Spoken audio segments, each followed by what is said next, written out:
This is a narrated version of Chapter 20, Domestic Homicide. Domestic homicide occurs when one family member, household member, or intimate kills another.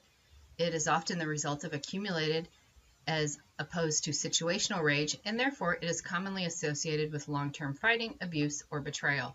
It frequently occurs in association with drug and alcohol use.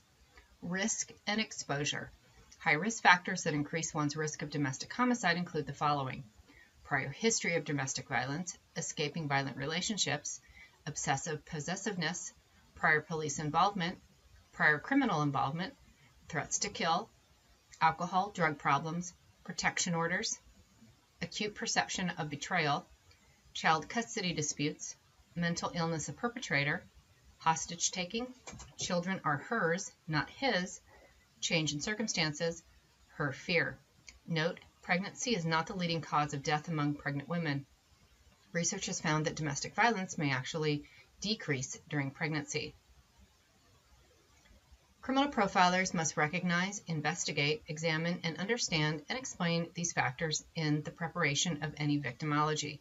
Sources of information that can have a direct bearing on these factors include medical records, court records, mental health records, phone records, email records, prescriptions on hand, toxicology, and personal diaries.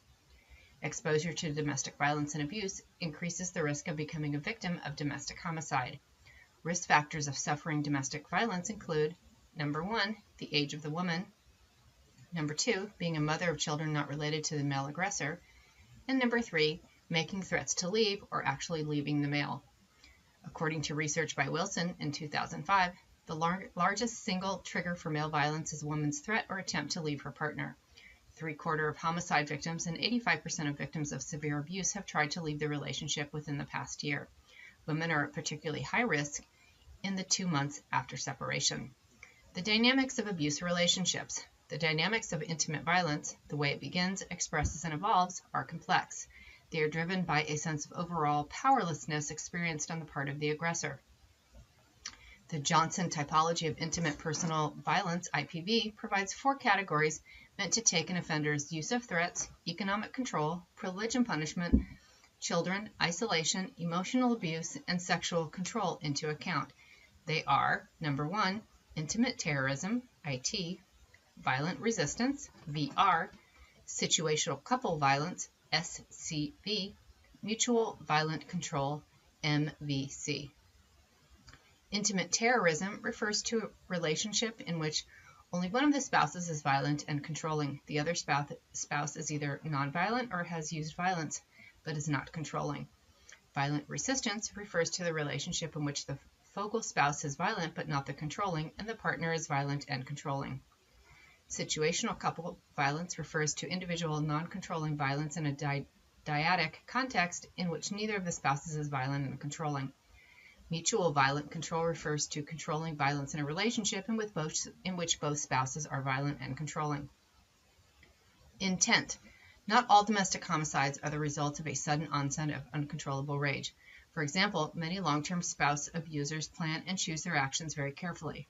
They can be selective about the time and place that they exhibit their physically violent behavior. While still an expression of rage, actions can be managed and focused. Even those crimes that contain rage may be well planned or carefully thought out. Intimate homicide. Intimate homicide occurs when a current or former intimate partner kills the other. It is a subtype of domestic homicide.